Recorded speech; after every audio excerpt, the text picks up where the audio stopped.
right, Facebook, everybody in the land of social media. We're about to go live here. I have with me the one, the only attorney Casey Michelle. Give her a round of applause. So Hey. she's a humble soul.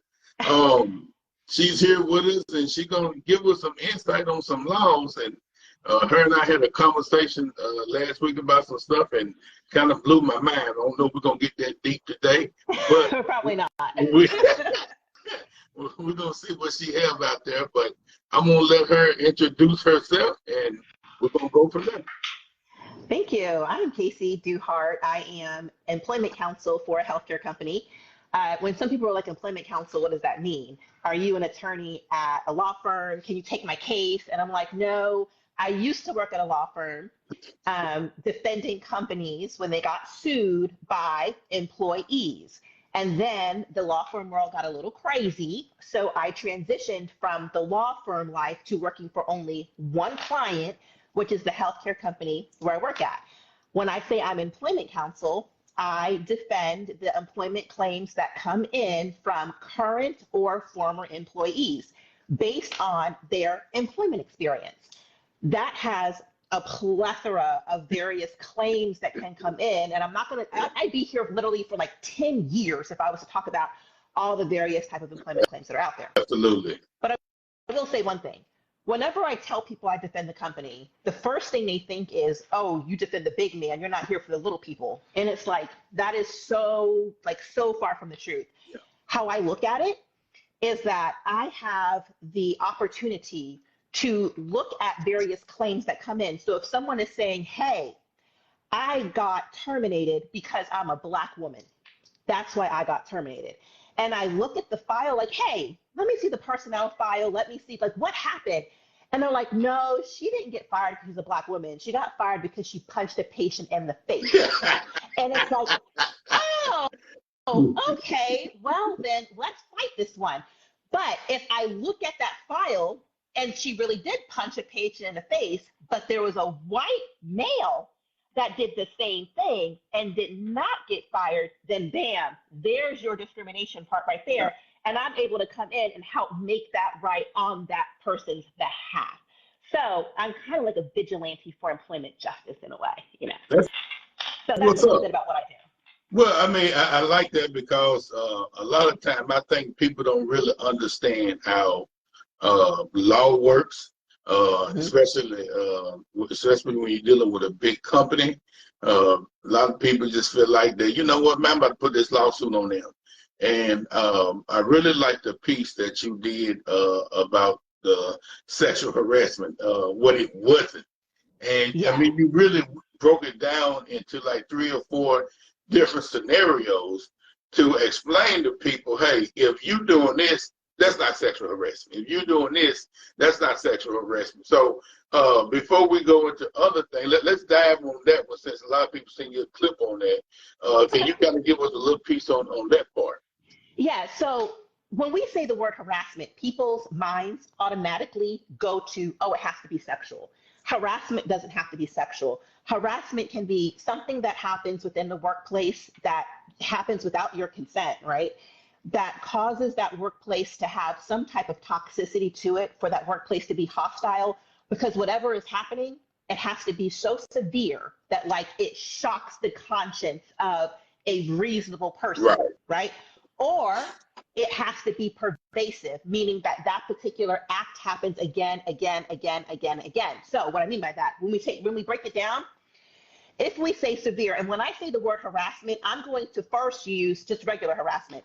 Some people think because a white employee calls a Black employee the N-word one time, that's harassment. I have a case. My manager called me the N-word. I'm going to file a lawsuit against the company for harassment. You're going to lose in court. Many court cases have said that using the N-word, and I personally don't say the N-word, so that's why I'm saying like N-word. Also, I'm from New Jersey, and there's a lot of Polish people in New Jersey up north. And Polish people, their derogatory word that's said towards them is Polak. There's court cases where someone calls someone a Polak, which is the equivalent to the N-word. Yeah. And the court has said no. If it's happened like one time, that's not enough to like shock the conscience of a reasonable person. Is it appropriate? No. Is it harassment to the point where we are going to hold the employer liable? Probably not.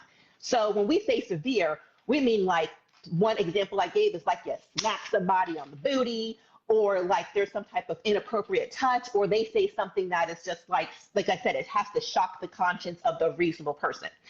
The next part is what we call pervasive, meaning that harassment has to happen over and over again. So for example, if that person has called you the N-word over and over again, and you've told them to stop, you've went to HR has counseled that person, and that person is still saying it, then that could be enough to get you onto the steps of the courthouse.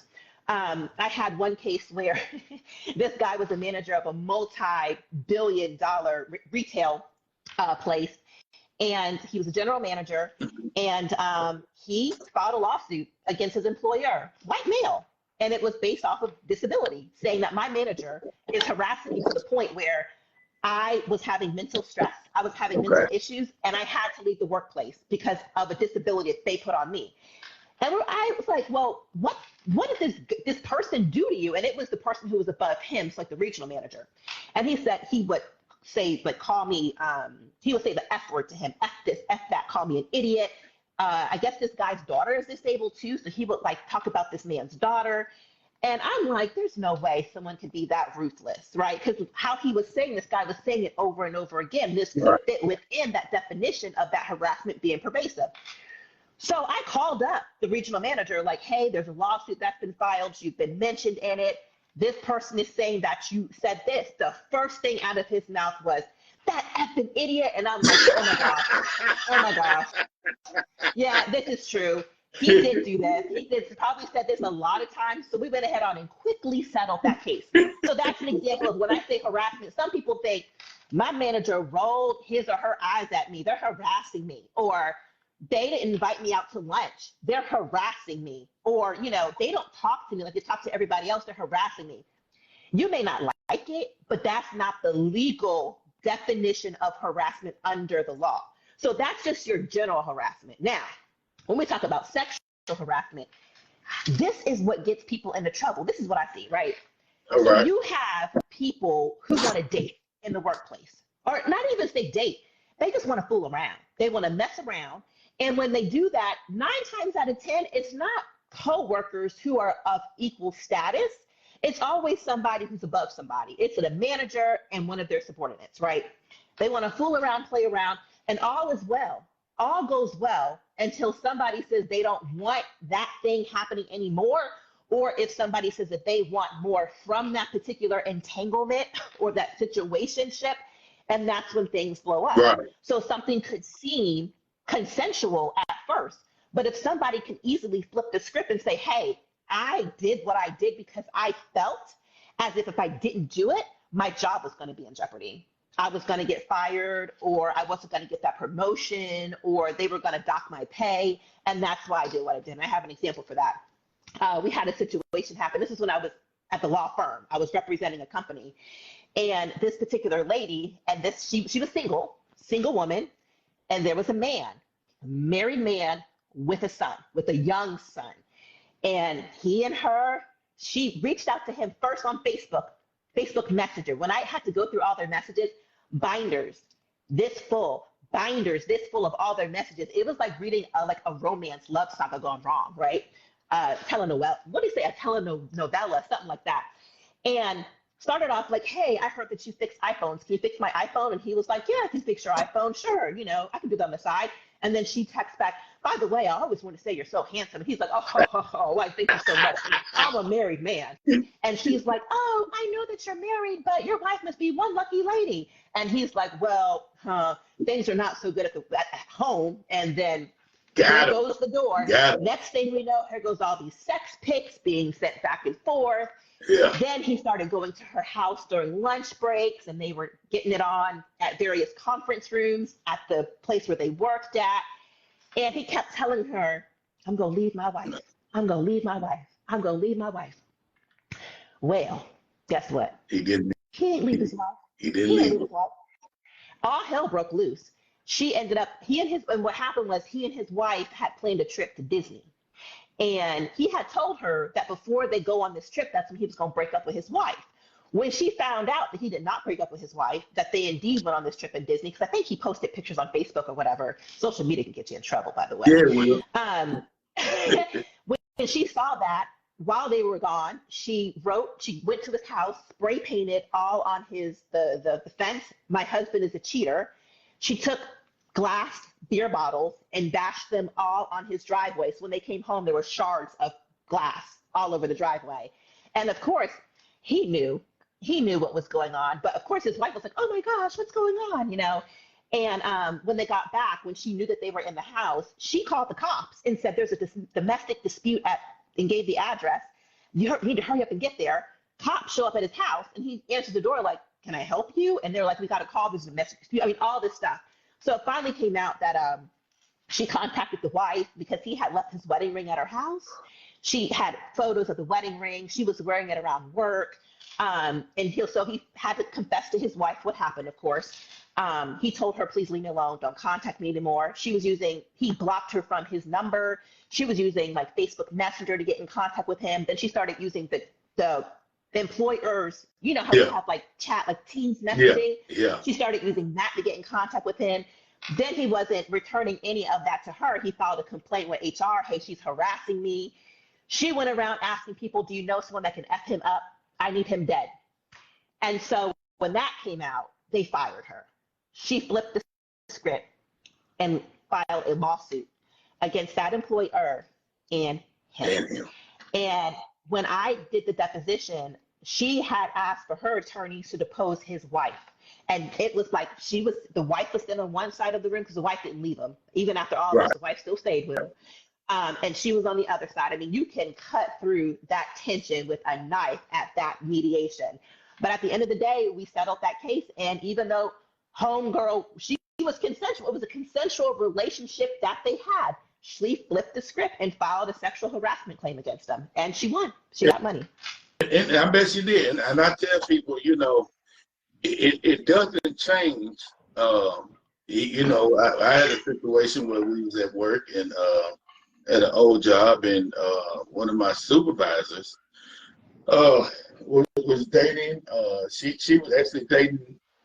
She was a manager, and she was actually dating a supervisor.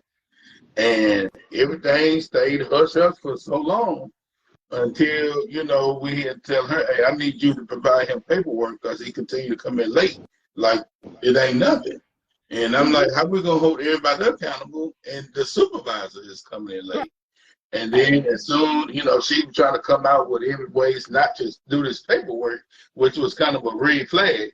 And then once people were like, "No, we done gone through all that. He can be served this paperwork." Well, then after that, that's when it came out that they was having a relationship, and he did file sexual harassment because he was making it seem like that the sex depended on how many hours and stuff he could and could not work, and so it got to it. She did lose her job and stuff, but in due time he did get back because he had a but I'm just saying, people have to be real careful with that, especially when, like you said, that there's a supervisory up under that with a subordinate, and that can go wrong real quick. All it takes is for something that was promised that's not promised. Not to be fulfilled. And working in this field of behavioral health and the correction for both of them together over 30 years, one thing I learned, and I tell people all the time, the same behavioral health plan, behavior modification plan that we use on kids, children, youth, juveniles, or whatever, it's the exact same one you use on employees, because everybody has to be, hey, this is the expectation and this is the reward, and you got to continue to keep people on track. And if you don't, they get off track, and here you go. Because sometimes it's the old saying, they don't believe fat meat is greasy. I've never heard that one before. Well, that's stuff. Where you from? New Jersey. Oh, you're not South. You're not from the South. You're not from the South. Okay. Now I've lived, now that I left New Jersey when I was 14, So now collectively, I lived in the South. We left New Jersey when I was 14, moved to Florida. So I lived in the South longer than I lived up north, but I still have, of course, my Well, northern roots. And let me get this thing, but there's a lot of people I know that lives in Florida, from Florida, but they don't consider themselves from the South in Florida. it depends on what part of Florida you're in. See, That's very true. see, That is very true. see. Well, let me ask you this. Since we're talking about law, we know that you're a labor law attorney. What got you into that field compared to other fields? All right. So first of all, before I became an attorney, I was a teacher. I taught for 10 years, and I have a bachelor's and a master's degree in education. My bachelor's is in education. My master's is in special education. Okay. So I taught for 10 years, and I thought when I made the decision, I always wanted to be a lawyer, but went down the route of education for other reasons. But I always thought when I became a lawyer that I would do maybe family law, maybe criminal law, because honestly, sometimes people don't understand all the areas of law that are out there and everything that you can do if you have a law degree or you pass the bar and you get your bar license. So when I went to law school, I was 32 years old when I went. This was back in 2011 and 2012. And so I just thought family law, criminal law, that's really all that's out there. But when I went to law school, you have to take a writing class because writing legally is different than any other kind of writing that's out there. So my professor, she was an adjunct professor. She only taught that one legal writing class. Her full-time job was being an attorney for a hospital, a children's hospital. So when she would give us topics to write about to practice our writing skills, every single topic was something dealing with employment, just like discrimination in the workplace. And I was starting to feel like, are these issues really happening? And she just wants us to like research and see like what she should do, right? But some of the issues were just so, I call it sexy, like a lot of sexy cases, a lot of hot topic issues when you're dealing with sexual harassment, when you're dealing with race discrimination, when you're dealing with sexual orientation discrimination, because that was during the time when they were gearing up for the same-sex marriage, debacle before the Supreme Court. So all these juicy things that were coming in, these topics, and I'm like, what area of law is this? And she explained this is employment law. From that point on, I'm like, give me employment law. I want to eat, live, and breathe it because I swear to God, there's never a dull day in the office. No. Never a dull day in the office. No. So that's kind of what got me interested in employment law. Okay. Let me ask you this. We all do things and we move into life and we find different things that motivates us and all that type of stuff. And I tell people that when it comes to success, you have to find success according to what it is to you because success is different. So if you was talking to a class today, how would you explain success to them? I'd explain it in one word: growth. Success is growth. Some people think success is money, having big bank accounts, being able to go out there and purchase designer clothes, or being able to purchase the biggest house or the nicest car, making the highest level that you can at your job. Like, that's success. And that's all true. It all depends upon how people define success. I define success as growth. If I've grown more today than I did yesterday, I am being successful. To me, success, it's a present tense, right? It's something that continues on. It's not just something that stops. My dad used to always say, learn all you can and can what you learn. Don't ever be tired of learning. Learning is a continual process. So for me, I feel as if I'm successful because I find it like it's important to me to grow. When you're stagnant and you're comfortable in what you're doing and you're just riding the waves, for me, I can't do that. I start getting nervous, like there's something more out there that I could be doing. There's something more that I can learn. I'm not going to give you a tour of my bedroom, of course, but on my nightstand, I have books. I have books on my nightstand that I read. I try to read every night before I go to bed, trying to learn something. And so for me, like I said, success is growth. If you're trying to do your best to grow, whether that's your career, whether that's something personal that you're doing, like maybe some health goals that you Yeah. have for yourself, maybe some goals that you have for your family to help them grow as well. To me, that is a definition of being successful. And that's why my motto that I live by from leading organizations for so long. And I just always tell employees and the team, and my motto is small victories lead to greater success. And Yeah. it is you. The important thing is you can't or you shouldn't get so caught up into the big picture that you can't take small steps.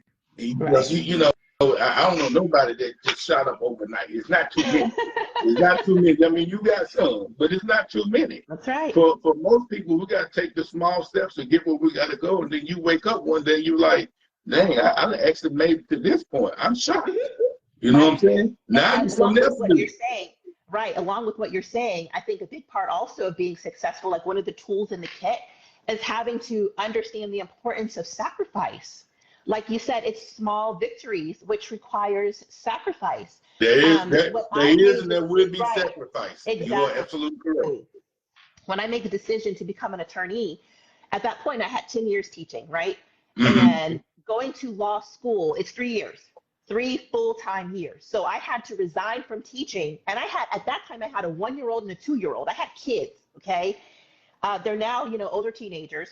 But at that time, I'm like, if I resign from teaching, I'm not going to have an income other than the income that, my husband was bringing in at the time. So therefore, this is all that we're going to have, which isn't much, when you have a whole household income that's being taken away. And I was the breadwinner, breadmaker, whatever they call it at that time. I'm like, all right, it's going to take 3 years. Whether I go to law school or whether I don't go to law school, guess what's going to happen? 3 years are going to go by. I can't stop time. Right. So I can spend those 3 years grinding my behind off, sacrificing, doing what I have to do to get to where I want to get. Or I can spend those 3 years being happy, being a school teacher, and always wondering what would have happened if I would have just went to law school.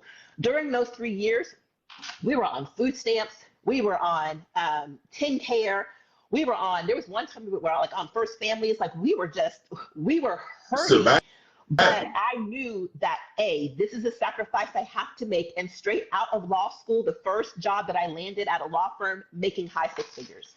Like God really just was like, listen, for all your hard work and your sacrifice, I am going to reward you with a little bit of this just to help you get to the next level, get to the next level, get to the next level. And one thing that I appreciate about that now is that when I mentor law students, that's like a passion of mine. When I try to help them out, when I talk to them, if there's anything that they need, I help them with because I know what it was like being a struggling law student with Absolutely. kids. Absolutely. And, Yeah. I totally agree with that because as leading organizations, especially in the corrections field, especially dealing with juveniles, a lot of your employees is going to be young people between the age of 21 to 27, 28 years old. And, as you sit there, you're trying to guide them and I start noticing, man, I feel like I'm their daddy instead of their supervisors. You know what I'm saying? Because you got to provide them, with so much guidance on top of everything that you need from that leadership perspective of the job. Yeah. And sometimes you got to sit them down and be like, hey, man, come on now. This is not it, man. Now, come on. Now, you're a 27-year-old man and you out here, you don't got paid and you splurging and you doing everything in life, and then you can't go put a tire in your car to get to work. Come on, now. Right. Right. We got to do something there because it's only so many times you're gonna call and say I got to play. Right. That's true, and I appreciate you saying that because I'll tell you one thing: when it comes to mentorship, people don't have to mentor people. You don't get paid. No. Well, I don't anyway. If there's a way to get paid for mentorship, let me know what pot of money I'm missing out on. Right. But you don't get paid for mentoring people. That's something that comes from the heart because one of the phrases that I clearly believe in and that I live my life under is to whom much is given, much is required. God has given you so much. It's your time to give back to people. If that's through mentorship, if that's through serving on boards, if that's just like you did, sit down and be like, yo, get yourself together. Get yourself together. putting yourself in that situation to do that, then hey, you are definitely I giving mean, back. and not that any one of us is perfect, but come Mm-hmm. on now, let's put some guidelines together. Let's put some steps together. Let's put some stance and some tasks together. And at the end of the day, let's put some commitments together. Very That's true. what it is. It's commitment and sacrifice. Come on now, you got to move on. You can't be, or you should not want to be in the same position mentally as you was at 30 something years old as you was at 22. Very true. Very true. That's a level of growth. Um, Let me ask you this. One of the things I like to ask people, and I bring on the show because the whole focus is to learn different perspectives for the audience, but at the same time, work-life balance. And and I like to always ask people, what is it that you do to attempt to have some sort of work-life balance? Yo, I'm gonna keep it real with you. I personally have thrown work-life balance out the window. Being a working mom, my kids, my older two are 15 and 14. They are, I'm not going to say high profile athletes because I'm not acting as if they're going to like a D1 college tomorrow, right? It's not like that. But I know the they school are, that they go to. My son went there, so I feel you. Great okay, school. so but my kids are athletes. Like the older Yes. they are student athletes. My daughter started playing high school varsity basketball for Brentwood Academy's high school girls basketball team when she was in the eighth grade, right? When she was in the eighth grade. My son is in eighth grade. He just started with the high school varsity wrestling team. His passion is like he's really good at football. Like my kids are not just athletes, they are student athletes. They are smart as a whip. They are Yeah. always on honor roll. They are go-getters. I stay extremely busy with their sport life, right? And just their life period. I'm a lawyer. Lord knows I already have a busy career. I also have a 6-year-old daughter who thinks she runs the world, right? So busy with her. And then also my own health. I'm an amateur bodybuilder. I retired last month from bodybuilding, but I still go to the gym just about every day. I'm in the gym, working out 2 hours a day. So trying to fit that in. So I will say that there are days when I am the best employee that Acadia Healthcare Company has ever had. And on that same day, I am like the suckiest mom ever. Like suckiest mom ever. And there are days when I am like the best mom. I'm at my daughter's basketball game. I'm at my son's wrestling match. I'm at my little girl's gymnastics. I'm like bam, bam, bam. And then, oops, I dropped the ball. I forgot to send this email to opposing counsel on something. And this might look bad upon me. It's like I'm the most horrible employee ever. So there are days when there's like highs and lows. I just try to keep my head above the water and ask God to give me strength. Because as far as the balance goes, I don't have a formula. I just know that I have to be on all 10 toes down for my kids and what they have going on. Also trying to keep my own health in check as well as the job in check. Now I will tell you this, if it does come to work-life balance, that job knows my kids come first.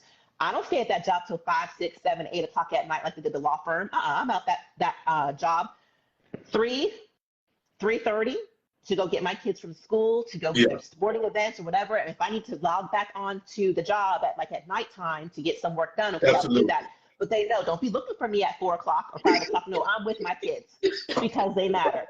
Right. Weekend work. I used to work over the weekends like nobody's business. For what? For what? To kill myself? I'd be at my girls' basketball game with my laptop in my hand and miss the game. No, my kids come first. So they know that. If that's any type of work-life balance, I don't know. But as far as like having a defined pathway, I don't have one. I really don't. I think that's very important because one of the things I used to teach a lot of my staff when I was at the Department of Children Services, you don't put yourself in a situation doing so much for everybody else's kids because you're case manager for kids that you get yourself in a situation now you got the case stuff left your child somewhere. You know what I'm saying? You gotta find you gotta find that level and I encourage people. It can sometimes I'll be like, hey, we all need mental health breaks. And some people don't encourage it, but in that field, I encourage people to go take mental health days. Hey, let me know, and then we can prepare this because I wanted to look out for my employees because I'm the type of person that really feel, and I like to express this to everyone. You know, you can get so caught up into your job to the point you don't have a life. That is And true. you want to know how Yes. important you is to a job? Die tomorrow and see what happens. Oh, replacement. Replacement. Yep. Hey, I remember when I worked they at the got law your firm. job posted soon as they find out you gone. Right. I would get to the law firm, and this is one of the reasons why I left the law firm. I was just always there. I would get there at 4:30 in the morning at the law firm. I'd leave at 5, 6 o'clock in the evening, and then go home, try to be mom, and then back online at night, working, traveling. It was just like people were like, "How's your kids?" And I'd be like, "You know what? The last time I saw them, they were black. That's about all I remember." Like I was horrible. Like I definitely put that job before my family, and it caused to me like a demise in my family, should I say. And that's when I kind of made the transition over to in-house counsel because it's like a good friend of mine. I was like, should I make this move? This is a big major move to leave a law firm when you're trying to get partnership and everything. At that time, my daughter was like 12, my oldest, and my friend, he was like, listen, you have 6 more years with your daughter before she goes to college. You want to spend those 6 years like being involved in her life, or those 6 years doing the same thing that Those you're are doing? And that put it all critical into years you don't get back. exactly. You don't get those Exactly. back. And they go by like Yes. Yes, yeah. absolutely. Yeah. To my viewing world out there, if you have anything you would like to ask the attorney, go ahead and put the question in there, and then we'll go from there. Feel Now free. listen, I'm an employment attorney. If you go ask about child custody or how to get your cousin out of jail, I can't help you with that. I don't know. Let me ask you this: with everything that you have done in the field, from teaching to legal, what is the best compliment that anyone ever gave you in just saying, thank you, or the guidance, or what do you identify that to be? I'll give you a story. Okay, we take Uh, it. so I was representing this employer in a matter where this guy had to go on leave because he needed eye surgery. And he was a vet, what do you call it? I guess a retired vet. Okay. He was no longer serving in the military. So, and Yeah. he didn't have to work. He just loved not to he wanted to stay busy, should I say. So he got a job working for this employer just so he can just stay busy. He loved what he did, but he had to go on leave for his eye surgery. When he went on leave for his eye surgery, he had so many weeks he was going to be off work. When he was supposed to come back, he contacted the employer and said, hey, if you give me 2 more weeks off, I'll be back. Something happened, like there's something that went wrong during the recovery process. I just need 2 more weeks. That employer fired him. They fired him. And he filed a lawsuit. It wasn't a lawsuit. Okay, let me explain something. Before you file a lawsuit in the employment world, you first have to go through the administrative process. If you want to file in federal court, you have to file what's called a charge of discrimination with the Equal Employment Opportunity Commission if you want to get into federal court. So he filed a charge. So I'm reading all this, and I'm like, there's no way the employer fired him. If he asked for 2 more weeks, and under the Americans with Disabilities Act, an accommodation to help you get back to work is they can give you additional leave as an accommodation. Correct. I'm like, no, they didn't do this. Yo, when I talked to HR, oh yes, they did do that. They did that.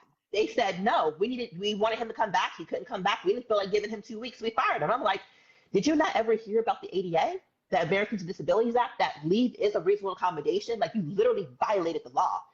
So at the EEOC charge phase, you have an opportunity to mediate that, to go head on and try to get it settled without going any further in the court process. So I said, we're going to mediate this one. They gave me about $20,000 to like my settlement authority was $20,000 to get this mediated. When I do my settlements, I don't say, hey, I got $20,000. Let's get this settled. I start real low, like, yo, I got 500. I got 5 on it, right? And then we'll go back and forth with numbers.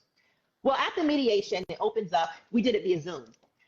Normally, you don't ever see the other person. The mediator just goes back and forth to the different rooms. This mediator put him on camera, put me on camera. He introduced himself. He thanked me for being there.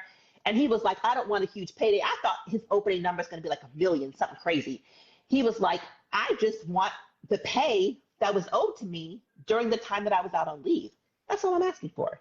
And he was like, if they would have waited, I was able to come back to work in 2 weeks. I was able to work. I found another job. You know, I'm good to go. That's all I'm asking for. And I'm like, he's not even trying to be greedy. Like, right. I was like, dang. So the mediator was like, you know, Ms. Duhart, what do you want to say? I was like, thank you so much for being here. I hope this case can get resolved. I mean, when the mediator, we broke up in rooms, the mediator came to me and she was like, well, what do you want to pay? Like, what's your starting number? Normally, like I said, I'd be like 500. But I felt like they did him dirty. They did him real dirty. And they could have waited those 2 weeks. So like I said, my settlement authority was $20,000. All he was asking for was like $9,000. He wasn't even asking for that much money. So I told the mediator, I said, stay in this room for like 30 minutes so it can seem as if we're like really talking. I'm going to give him the whole 20. I said, I have $20,000. I'm going to give him the whole 20. And so gave him the whole 20. And I heard back from him maybe a week later, he had sent me an email. And he was like, Ms. Duhart, the company did not have to do that. But thank you so much for just listening. Yeah.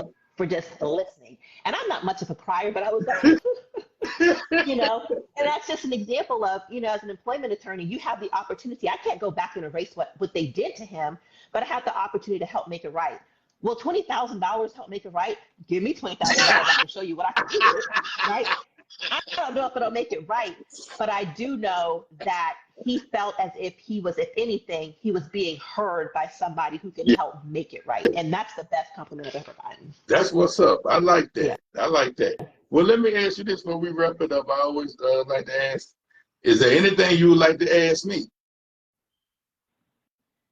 Golly, I wasn't expecting that type of question.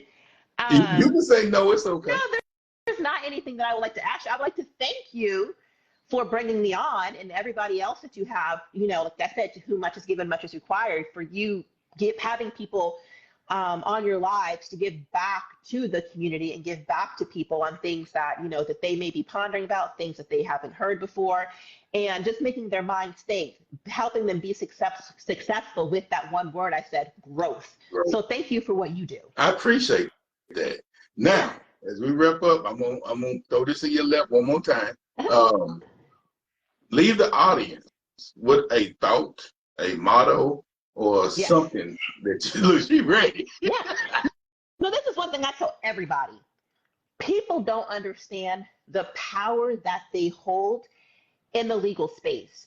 So what I mean by that, if you do feel that you have been aggrieved on your job, maybe your wages are messed up, maybe you're starting to feel discriminated, maybe you're feeling retaliated against because you made a complaint about somebody and now you feel as if your hours are being cut short, or different things are happening, you feel like you're being retaliated against, there are employment laws out there to help rectify those matters. Right. But those things can't get rectified unless you use your voice. What do I mean by that? Go to your HR. If you have an HR department, go to your HR and make sure that you file a formal complaint. Once you've done that, if things still haven't worked out, use that legal power that you have. Go to your local EEOC office to file that charge of discrimination, retaliation. If it's something dealing with wages, like your pay, go to your state's Department of Labor to start get that process as well going. And then you can go to the steps of the courthouse. But just know that you all out there, and this is somebody who defends companies, right? You have legal rights. So make sure that you utilize those legal rights.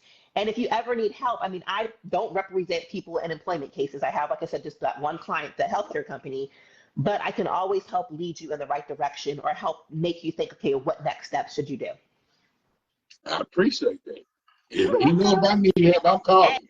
Text me, email me, message me. I'm going to find you one way or another. You know where my office is. You literally know where to reach me.